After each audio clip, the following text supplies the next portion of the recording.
Good evening, everyone.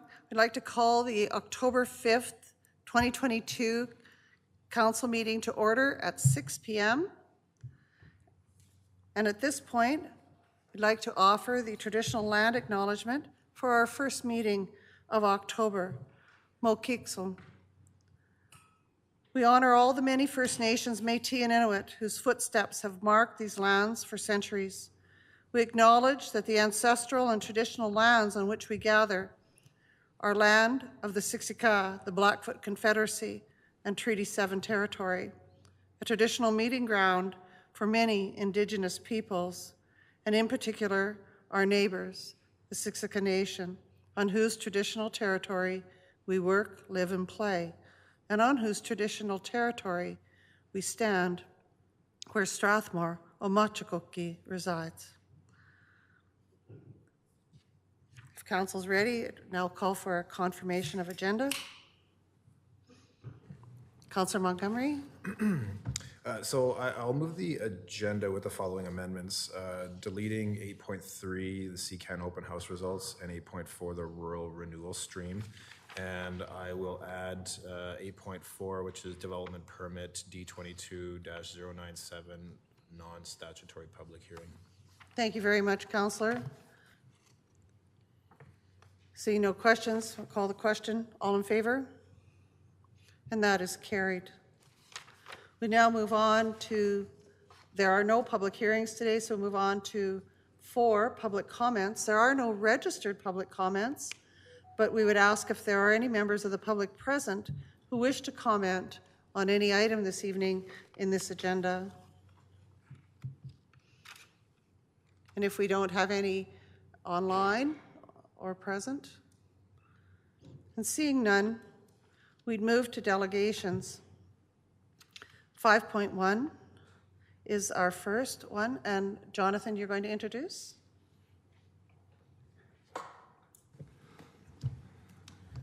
Thank you, Worshiping Council. Today we have Priscilla Palandat to present her delegation regarding a tax penalty waiver.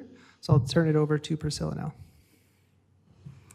Okay, so I'm here just to see if I can waive my interest fees on my property taxes. Because what happened was on my online banking, I paid the federal government my property taxes because it said taxes and I was thinking property taxes, I don't know. And I ended up paying the government my property taxes and I didn't find that out until a month later when I went to go pay my utilities and there was still an outstanding balance, so I called to figure out why. And then one of the ladies was trying to figure out where it went, if it went to an old house that I owned or whatever, but she couldn't find it, so I had to call the bank and figure out where it went, and it went to the federal government, so I had to call them. I ended up paying my taxes, property taxes, as soon as I figured out where it went, and then I had to call the government to get the money back, and then, yeah. So I'm just seeing if I can waive that, because I actually did pay it before the date was over, I guess. Thank you, Ms. Palandat. For council, there is no debate on this issue, but if you have questions for clarification, you can ask them now. Councillor Montgomery? So question for administration. In the past, what has this happened before? Like, I've never seen this happen where somebody's come, but how is this normally handled? So my suggestion is that we do have an in-camera item to discuss this, and so we have that conversation as well. But I would say that most other communities do have policy to govern this kind of a request, and so that's something that the town of Strathmore is lacking right now. Okay.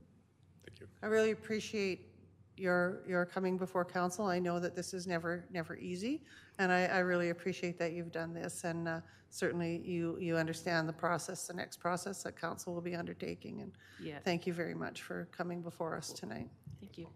Oh, sorry, Councillor Montgomery has a second question. Okay.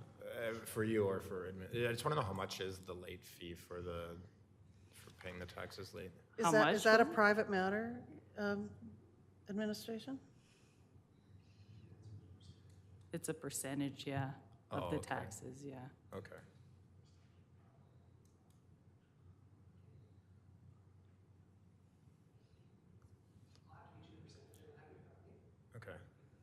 And does it work like, so as soon as like you're past that late date, is it a flat fee or does it kind of accrue over like days or months? It was a certain percentage until October 1st, then it would have been another percentage, so I paid it. Originally I only paid the amount that I owed, and then I asked John if I should pay the interest fee too, just in case it added to, like I had to pay more if I waited till October, so I paid the interest fee as well, just so I wouldn't have to pay more, just in case. Yeah. But yeah. Okay. Are you getting your money back from the feds? Oh yeah, I got it back Okay. surprisingly within like 2 weeks. It was pretty thank good. you. But Thank you very much. Yeah. Much appreciated. cool, thank Yeah, you. thank you. So at this point, we have a second delegation regarding a utility fees waiver, and I believe that Jonathan will introduce this one too, and it's coming through on Zoom.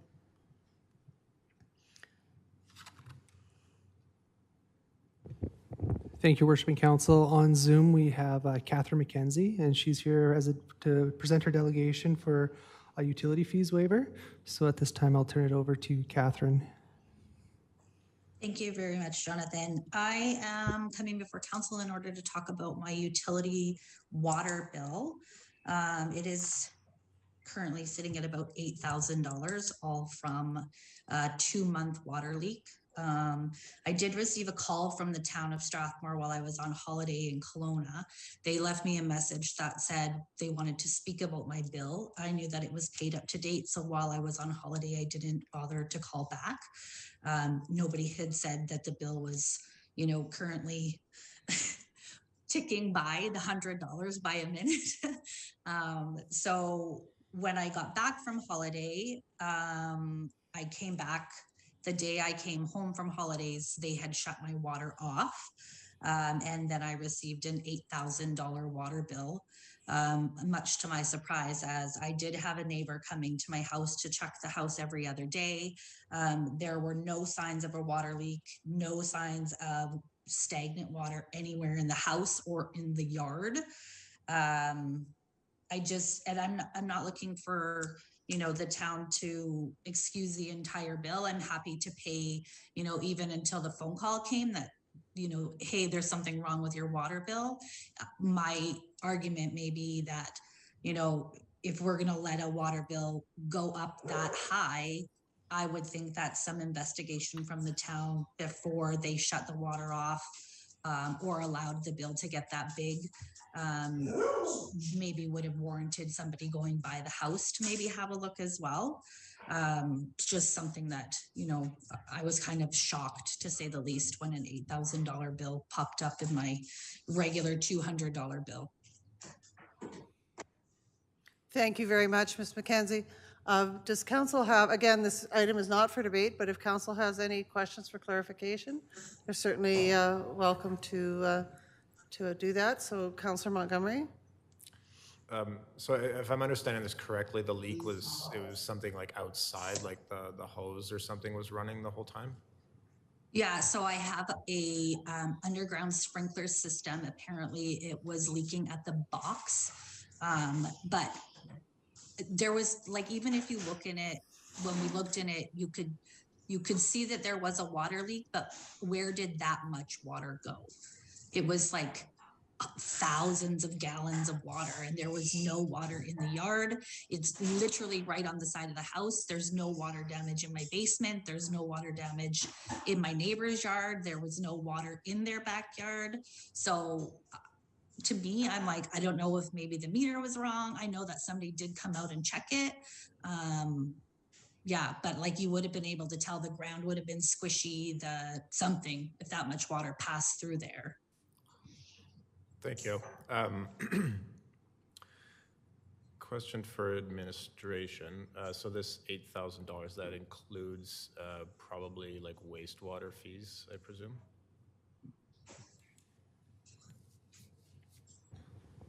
So this would be like, honestly, I think we'll have to get a little bit more information from this. Unfortunately, our senior manager of finance couldn't be here tonight. She's under the weather, and so I will get what I can to make sure that we can support council when we have the in-camera conversation.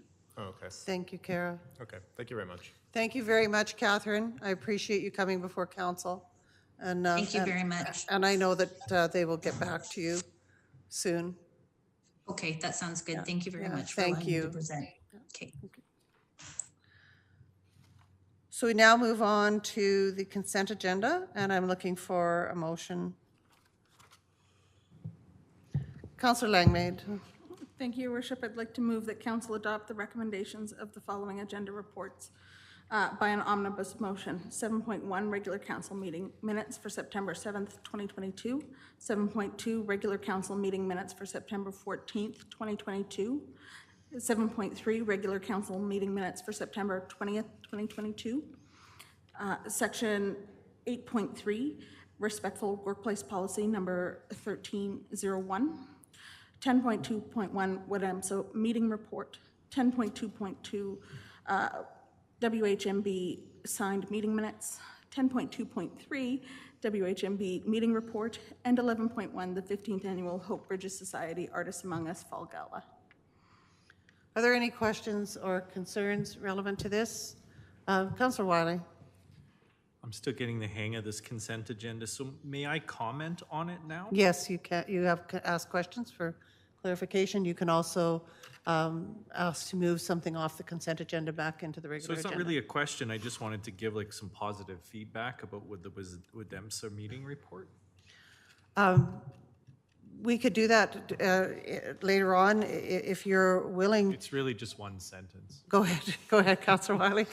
I just was really pleased with the WDEMSA meeting report when it said there was an 18% decrease for call volumes for emergency last year.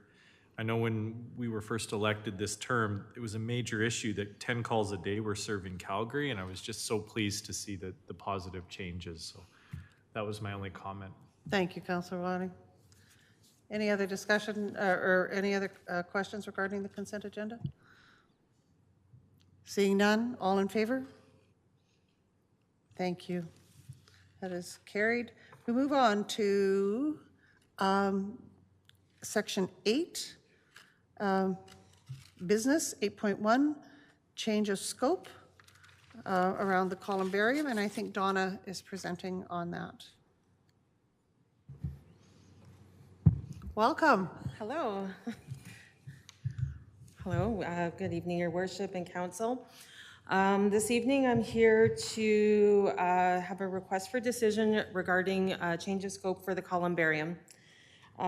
Basically, what happened was there was a clerical error during the 2022 budget process.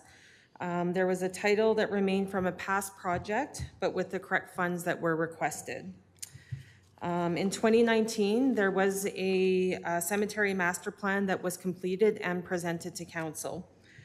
What we'd like to recognize is that there was the clerical error that occurred. In 2019, there was the cemetery master plan, which was aligned in the capital budget document. During the 2022 budget discussions, we did request $50,000 be added to the budget for a columbarium. The same line that the cemetery master plan was in, the monetary value of the request was changed, but the title was not changed. These funds were actually intended to go towards the columbarium. We did purchase a small columbarium last year as the existing columbarium was out of space. The columbarium was purchased and is now close to capacity with only 12 spots remaining. The $50,000 requested for a columbarium this year is for a larger columbarium with a capacity of approximately 100 niches. In the last 2 years, there's been a steady increase in sales for the niches with an average of 2 sold each month, and the purchase of 100 niche columbarium will allow for approximately 3 years of columbarium sales. And so I'm asking for permission to change the scope and allow me to purchase the columbarium. Thank you, Donna. Are there any questions or clarifications required by council? Councillor Montgomery. Just a motion when you're ready. Thank you. Proceed. If nobody has anything else to add. Yeah, I will move the council authorize administration to change the scope of the 2022 capital budget to allow for the purchase of a columbarium in the 2022 capital budget. Any questions or comments? Seeing none, all in favor? And that is carried. Thank you, Donna. Thank you. I think I'm. And we can move to 8.2, the reallocation of funds for modified equipment purchases. And I believe that is also That's you. me again, yes.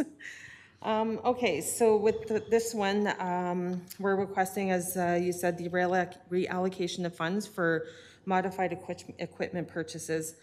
So just a little bit of a background, just to take us back to last year. We had received approval to purchase or to replace the small Champion grader, a loader, and a water truck as part of the 2022 capital budget. Due to supply chain issues, rising costs, and timing, staff have had an opportunity to further review the fleet and our current operational needs. And we're requesting adjustments to this 2022 capital equipment purchase program that will provide a cost savings and increased operational efficiencies.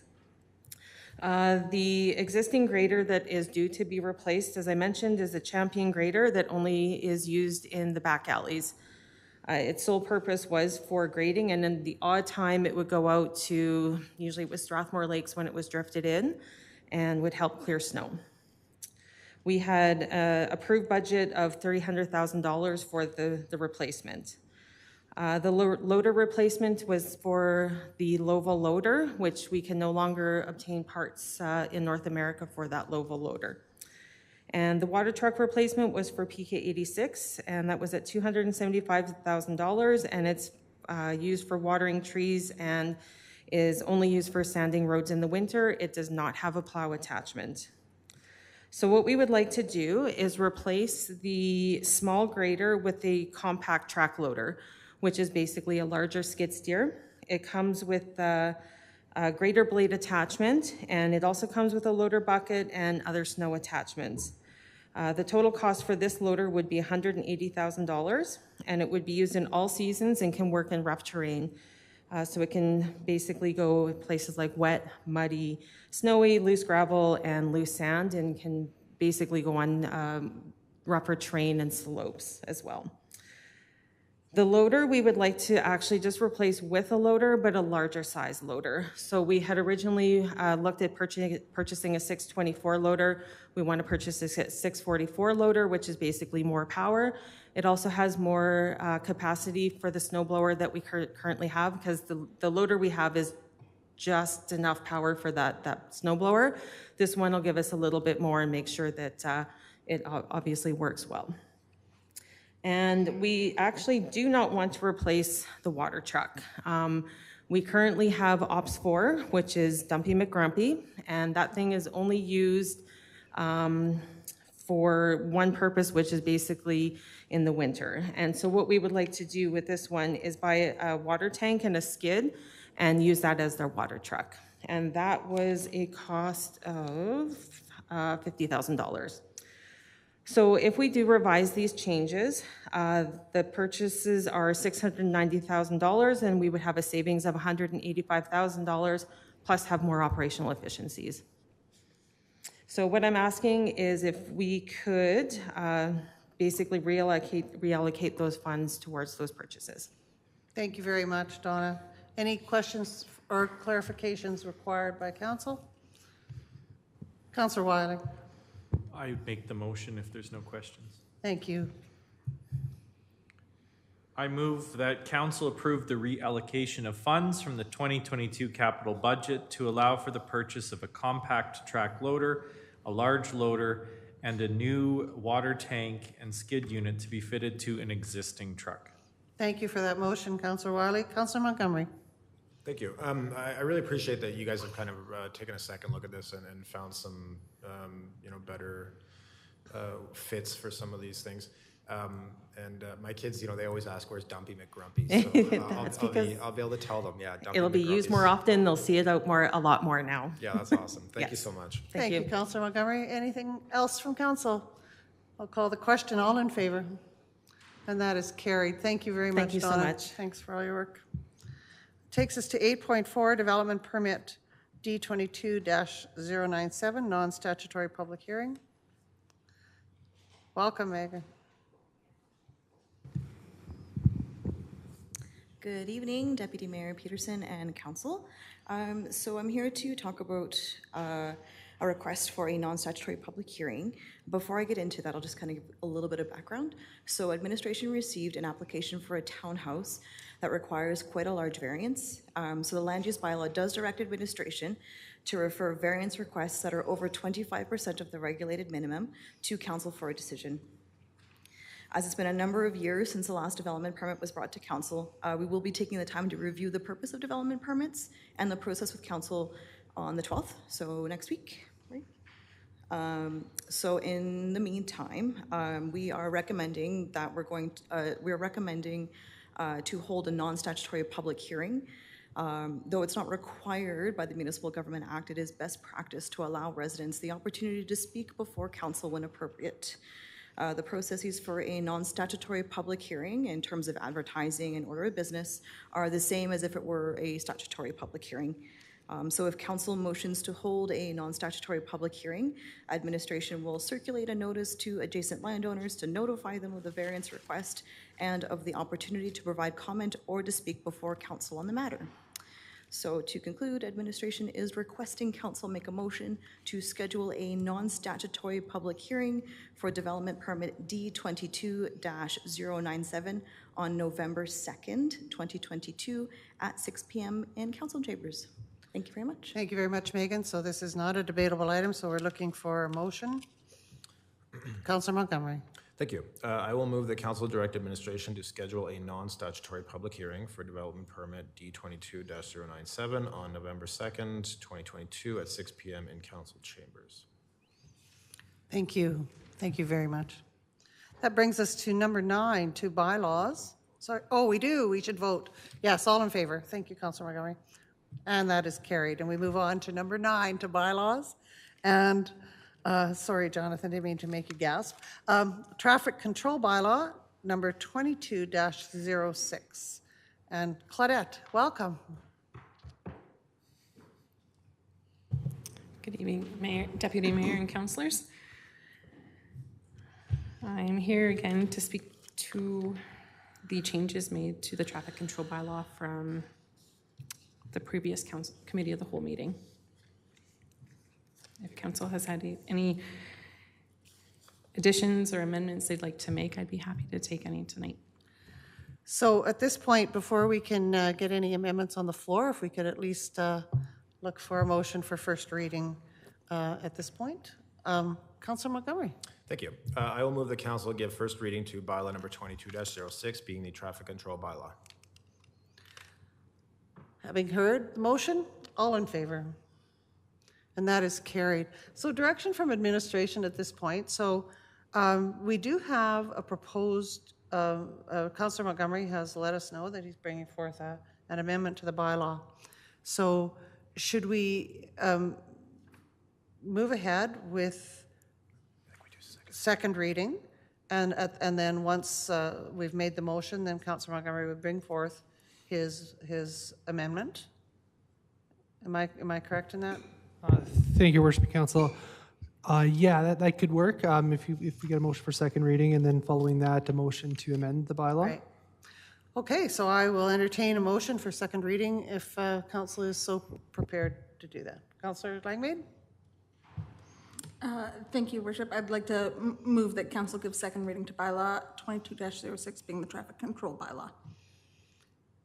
Thank you. So discussion on the motion. So should I offer? Okay. It's been a long road, Claudette. That was my pun for you. So I'm just going to offer an amendment for the infamous 12.4 after all your hard work on it.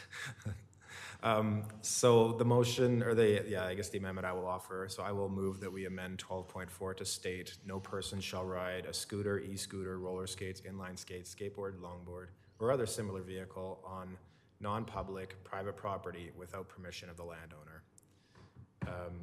And my reason for changing to that is I just think it and no offense, of course, but I think it just kind of like is more clearly kind of states what our intent is. So if there's a landowner that has not given permission, there will be a mechanism in the bylaw to allow them to get bylaw to act on this. And that's my amendment. Thank you. Are there any questions or comments regarding this from administration or from council? Just to clarify, you wanted to omit bicycle and e-bikes out of, because consistency allows for bicycle and e-bikes. Yeah, I just copied and pasted it from another sec, so it might not have all of the things that you mentioned, but so, yeah, it should include all those things that you mentioned. Okay, I just didn't want the other sections to not all fall into place. So for clarification, it would read, no person shall ride a bicycle, e-bicycle, scooter, e-scooter, roller skates, inline skates, skateboard, longboard, or other similar vehicle on private property, and then on non-public private property, on non-public private property. And then we would remove that is unreasonable having regard to the nature of the condition, et cetera, and add without permission of the landowner. Correct, Councilor Montgomery? Yep. Do you have any concerns with that? I feel like we're making traction. Good job. Any concerns or considerations from council? I think we can get over. All right, I'll call the question. All in favor? That is carried. I'd entertain a motion for third reading.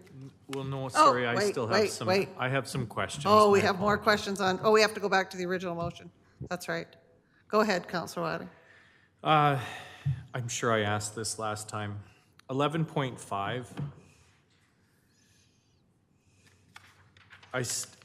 So no pedestrians shall conduct themselves in any way, and then I'll skip to the last part, that would distract any other person upon the highway.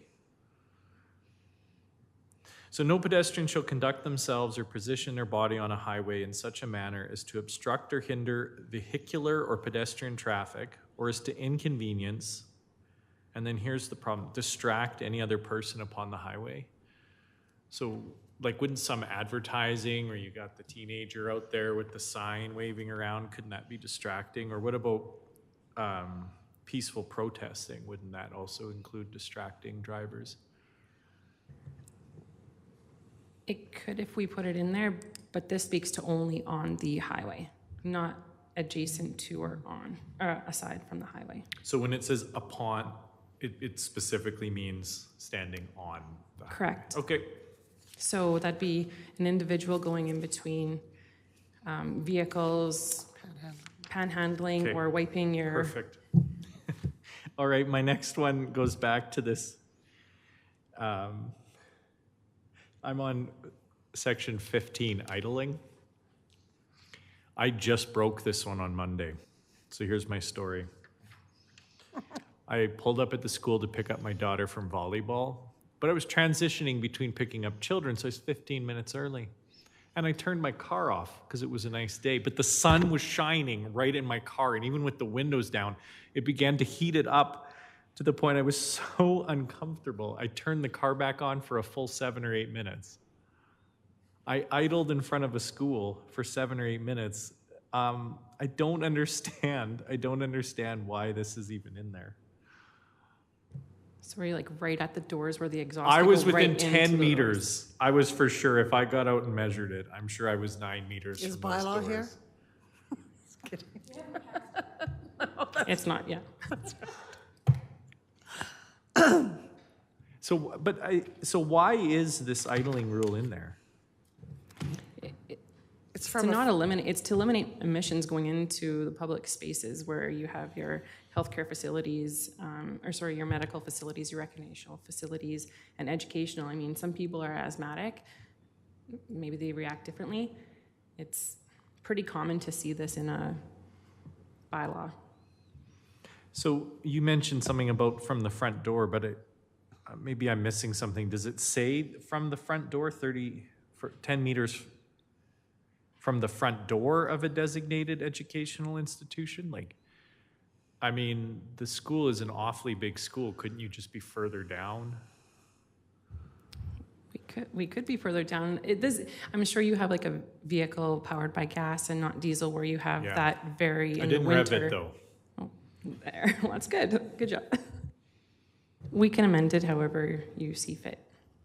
I don't know, how does the rest of the council feel about this? So in fact, it used to give, in section 15.2, it used to say something about, you know, if it was below freezing, it was okay. But as it stands right now, you couldn't drop grandma off at the medical clinic and wait outside with the car running. You couldn't pick up your kids after school when it's plus 27 out and just leave your car running. You couldn't do any of those things as it stands right now. Do you have an amendment, Councillor Wiley? My amendment would be to just take it right out. Well, we'll come back, okay, because you might want to make that. Councillor Langmead. Just speaking on this section 15 on idling, this seems like a very straightforward way for us to address emissions in our community. Environmental stewardship and climate awareness was one of our priorities that we identified as a council in our strategic planning initiatives. This is, I would say, less strict than others I have seen that don't permit any idling anywhere. You know, there are idle-free communities. I might suggest that the next time someone finds themselves waiting outside of a school in hot weather, you could potentially exit the car. It is warm outside, maybe find some shade or go into the school where there's air conditioning, and in cold weather, perhaps you walk your grandmother into the medical appointment. There are other ways and other opportunities for people to address weather concerns than just sitting in their car. There are other avenues and opportunities for people to avoid that situation.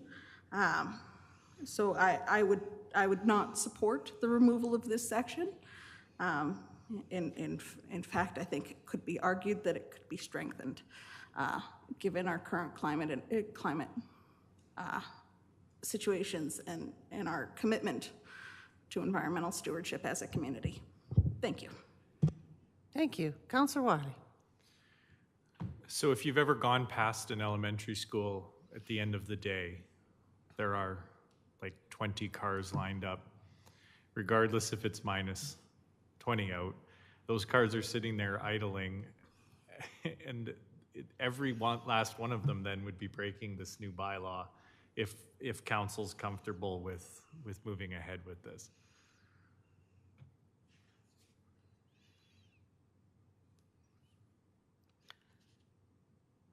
So then can I make an motion to amend? You can amend, yes, Councillor Okay, so Wiley. I would make the Would motion entertain to amendment. amend to remove section 15 of the, All of 15 Bylaw. or 15.1? all of 15. Thank Because you. 15.2 is just saying what it does not apply to. So all of 15 of bylaw number 22-06. Everyone understands the motion that Councillor Wiley has put on the floor? Any questions or further comments to this? Then I would call the question. All in favor? Opposed? So the motion is lost. So we're back to the original motion and discussion on the original motion of second reading. Councillor Montgomery. Thank you. So I sort of agree with where you're coming from, Councillor Wiley. I think, you know, maybe if, you know, you might possibly, I would support an amendment that, you know, added some sort of, you know, allowance, I guess, or you know, just said like, you know, if there was reasonable circumstances, you know, such as heat or cold, you know, you could almost just say like, you know, a person shall not cause, permit, or allow a vehicle to unreasonably idle. And then I guess you could take out the time period, I guess, but it's good. I think yeah, it's a good idea, I guess, to, and especially, so I'll say this, around medical facilities, like I know, especially say like downtown where there's kind of vehicles very close to the buildings, you can sometimes get like fumes kind of going into the buildings. So there's, I guess, to find a balance, I would say that, you know, maybe we should mention something about just unreasonable use or unreasonable idling, if that's amenable to you. Thank you, Councillor Montgomery. If I could just step in, I think that, you know, we have first reading, and I think that I feel very definitely that we could make this better and more rational, you know, to your point. And I'm not in favor of removing it. I hear what Councillor Langmaid is saying, and I think that we do have an obligation to be stewards in some way. And I think that restaurants in our community have made it abundantly clear that they don't want vehicles, especially the ones that are on the street. They don't want vehicles idling. I know that the medical clinics feel exactly the same. And so I think that there is we probably could make it better. And we could refer this, am I correct? And work on it some more. And you could go down this road with Claudette as opposed to Councillor Montgomery. But I'll accede to the wishes of council. Thank you. Councillor Wiley. So we'll put the brakes on it for now? Yeah, Claudette, you're losing your Just a little speed bump. So I'd entertain a motion to refer, defer, postpone, send it back? Thank you, Council. I would recommend that we vote on second reading with the amendment first, and then a motion to refer this back to administration or whatever council's wishes are. But So with Jason's amendment, yeah. So okay, so but we will still have an option to look make at it again. further motions, yeah. Thank you very much. So we have a motion on now we are looking at second reading, Bylaw 22-06 as amended. If there are no further questions, I will call the question on the amended motion. All in favor? And that is carried. Thank you, Jonathan. And so now we'd entertain a motion, or do we need a motion? We do need a motion. Thank you, Worship Council. If Council's wishing to refer this back to administration to look further into Section 15, we probably prefer a motion. Thank you. Councillor Langmaid. Thank you, Your Worship. I'd like to move that council refer the bylaw 22-06, being the traffic control bylaw, back to administration for further consideration. Wonderful. Thank you for that. So Further consideration of, do we want to limit it only to that section? thank you. I think so, yeah. To refer, so to, I believe. Referencing, Section 15. Thank you. Just add section 15, please, John. So, motion to refer the traffic control bylaw number 22-06 back to administration for further consideration of section 15. Thank you, Council. Thank you, Councillor Langmaid. Is there any discussion on the motion? Seeing none, I'll call the question. All in favor? And that is carried. Thank you, Council. Good work. Move on to 9.2, Boards and Community Bylaw 22-26. Jonathan.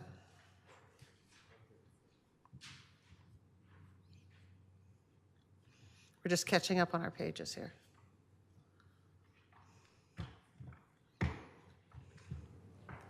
Thank you, Jonathan. Thank you, Council. The Boards and Committees bylaw was last discussed at the September 14th Committee of the Whole meeting. At that meeting, Council requested a couple of changes to the bylaw, including updating Section 8.4, defining family in Section 8.7, and including a general statement on core competencies, etc. Administration's also updated the terms of references for the ARB, SDAB, and Community Improvement Program in the bylaw. More just make it a little bit more robust, include things like remuneration, that sort of thing for ARB and SDAB.